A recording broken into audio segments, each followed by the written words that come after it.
Hello, everyone. My name is Patience Afulani. I am an assistant professor at the University of California, San Francisco. In the last few years, most of my work has focused on respectful maternity care, and today I will be speaking on some of our work on measurement.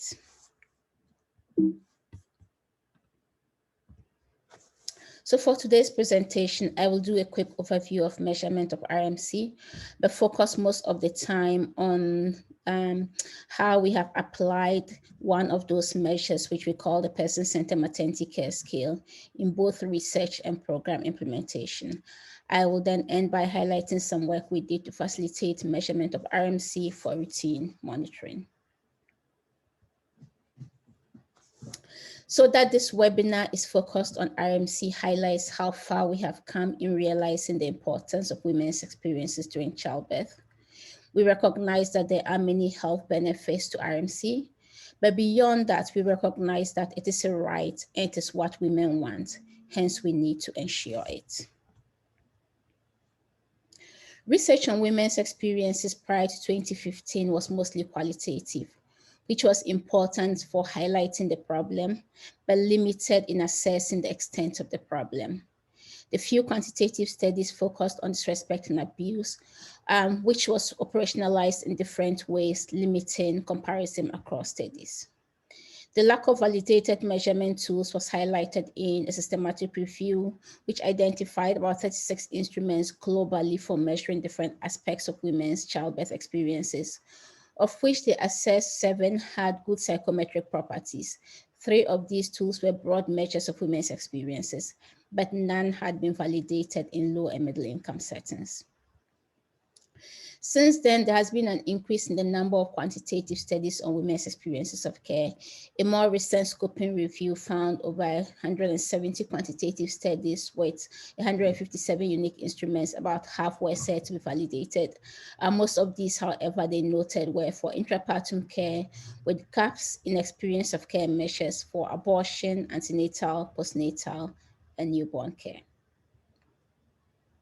Another recent review focused on psychometrically validated RMC measures, identified 4 scales developed since 2016, including the RMC scale, which was initially validated in Ethiopia, the PCMC scale that I will speak more about, and also the quality of RMC questionnaires that were both validated in Iran. Having validated tools means that they can be applied across settings, and this has various benefits I'll demonstrate using the PCMC scale. The PCMC scale is a scale that we developed and validated initially in Kenya to be able to quantitatively measure women's experiences of care during childbirth. In developing this scale, our goal was to develop a tool that was comprehensive, multidimensional, one that was theory-based, as well as valid and reliable empirically. We were focused on a tool that was appropriate for the setting we're working in, but potentially applicable to many other contexts. We define PCMC as providing maternity care that is respectful and responsive to women's preferences, needs, and values, per the Institute of Medicine's definition of patient-centered care. We chose to use person-centered over patient-centered because, as others have highlighted, patient tends to objectify and reduce the person to a mere recipient of medical services or to one who is acted on. Also, not all in the healthcare setting are patients. As Ekman et al. Note, person-centered care highlights the importance of knowing the person behind the patient as a human being with reason, will, feelings, and needs. And so we chose to use the term person-centered care. This definition of person-centered care highlights both RMC and responsiveness. But because RMC has also been defined very broadly to include responsiveness, we use the terms PCMC and RMC interchangeably in this work. And negative framing such as mistreatment, disrespect, and abuse refer to poor person-centered care. Person-centered maternity care also captures the experience of care dimensions highlighted in the WHO framework, including effective communication, respect, and dignity, as well as both emotional and social support. We followed standard procedures for tool development, which has been described in detail in the published paper. And this process led us initially to a 30-item scale based on the Kenya validation. The scale has 3 subscales measuring dignity and respect, communication, autonomy, and supportive care. And it has high validity and reliability. The items in the scale, which are listed on the slide, includes a mix of both subjective as well as objective questions. So a subjective question here would be a question on whether women felt they were treated with respect. Whereas there are questions that ask specifically, for example, were you allowed to have a companion of your choice during labor? And there are also questions that are more subtle aspects of PCMC, such as whether providers introduce themselves to women when they first see them. And we have more overt forms of poor PCMC, such as verbal and physical abuse. Each question on the scale is on a 4-point frequency scale, with most options including no, never, yes a few times, most of the time, yes all the time. And this frequency format is to enable us capture variation in terms of the frequency of which certain practices occur. Responses to the individual items on the scale can be combined and standardized, such that scores range from 0 to 100, where 0 is the worst scale one can get and 100 is the best one can get. We have developed guidance materials on how to generate these scores, which you can access through my profiles page at UCSF. The scoring also highlights that women's experiences fall on a continuum from the worst possible to the best possible experience one can have, rather than as a binary exposure. Since the validation in Kenya, it has also been validated in India as well as in Ghana. The scale has utility for both research and programming, and I'll briefly share some examples of this. So we'll start with comparing across settings and examining determinants. And we're able to do this because we had applied the same scale to 4 studies in Kenya, rural and urban Kenya, in Ghana, and in India. And so, for example, we found that across all the 4 settings we had worked in, PCMC scores were below 70. That is 70 out of 100. But the lowest scores were in the domain of communication and autonomy, as shown on this graph. There's certainly room for improvement across all the domains, but communication autonomy was below 60 across all the settings, actually below 40 for the Ghana and India samples, indicating that this is a critical area that we need to focus on. We also found out the least occurring practices by looking at the various individual items. So for example, one of the questions we have is whether providers introduce themselves. And we find out that this is one of the practices that is often not done, with over 70% of women in all the samples saying providers never introducing themselves. So ranging from 77% in the rural Kenya sample to 98% in the India sample. Similarly, we see other gaps related to communication autonomy. So for example, whether providers explain procedures, we see that particularly in Ghana and India, many women are not being given information about procedures, examinations they are undergoing. Again, when you look at consenting, over a third across all the settings report that providers did not ask for consent. When it comes to autonomy, an example here would be being able to birth in the position of their choice. And here, particularly in Kenya and Ghana, we see that a large proportion of women reported not being able to give birth in the position of their choice. In addition, we're able to look at the factors associated with PCMC using these validated tools.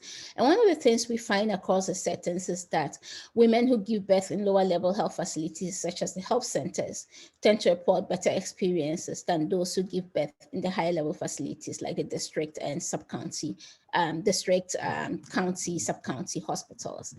In the settings where we have private facilities, such as in the rural Kenyan sample, we see that women who gave birth in the private facilities reported better experiences than those who gave birth in the public facilities.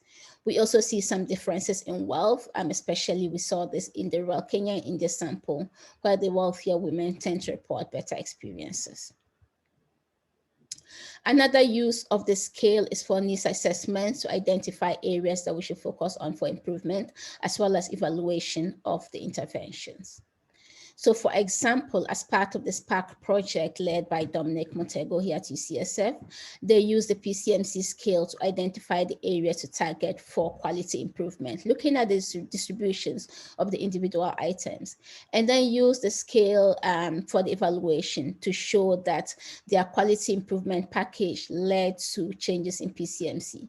And so they found that across time, the intervention was associated with an increase in total PCMC scores, as well as increases in all the subdomain scores in the intervention facilities compared to the control facilities. Similarly, we used it for the evaluation of an intervention in Ghana, which was focused on using an integrated training that included both obstetric emergency care and RMC simulations to improve RMC. And from the using the PCMC scale, we're able to show that there was an increase in PCMC from baseline to end line. There was no control group in this intervention. And we saw increases across all the domains. The biggest increase was actually in communication autonomy, which had the lowest score to start off with, in which the PCMC score almost doubled. In addition, we're able to look at the changes in the individual items, and with a few exceptions, there were increases in all the individual items. An advantage of using this scale here compared to a binary response option is that you can see subtle increases. For example, if something was occurring very frequently and it improves, it might not go to no never, but will probably go from occurring all the time to a few times, and having this great gradation gives you more power to see change. We have gone on to adapt the scale. So one of the adaptations has been to develop a shorter version of the scale. So we have a 13-item version of the scale, which was developed based on the data from Ghana, Kenya, and India, as well as a prioritization survey. And we believe the shorter version can be more easily integrated into routine RMC monitoring. We have also adapted it for antenatal care. Unfortunately, the antenatal care version for LMICs has not yet undergone rigorous validation, and we're working on that to more adequately validate the scale for antenatal care. However, we have been able to develop an antenatal care version of it here in the US, focused on the experiences of women of color. And we have been able to adapt it again also to focus on the experiences of people of color in the United States. In addition, we have received requests for the guidance documents from people in about 20 countries so far who are currently using or plan to use the scale. And we have seen recent publications coming out from people who did not reach out to us, which suggests that there is potentially more use going on than we know, because the items are freely available in the publication for anyone to use. And some of the publications recently you've seen from Nigeria, Ethiopia, and Sri Lanka. So in conclusion, we know the magnitude of the problem. We know that measurement is critical to improving RMC. Most measures so far has been the context of research and donor-funded program implementation. And we need to move beyond measurement in only research context to continuous measurement for quality improvement and accountability. And the question we need to be thinking about now is, how do we get RMC into routine monitoring systems? To inform that process, we conducted a rapid review of RMC in 2020 to identify indicators that could be used for that purpose. That paper is published. We identified, and based on a rapid review and also a prioritization survey with RMC and maternal health experts, we identified 33 indicators that could be used for these purposes. Many of these indicators include the PCMC measures, as well as additional measures we identified in the review. But we know that just recommending indicators alone would not solve the problem, would not move the needle in that process. And so we need to think about, how can we support ministries of health? How can we support institutions in country to begin to integrate these indicators and their related data collection approaches into routine systems? And we are happy to engage with and support with such efforts. So thank you very much. I would like to acknowledge all our collaborators, the funding for all of this work, and all the support we've received for doing this work. I look forward to discussing and answering questions during the panel and subsequently. Thank you.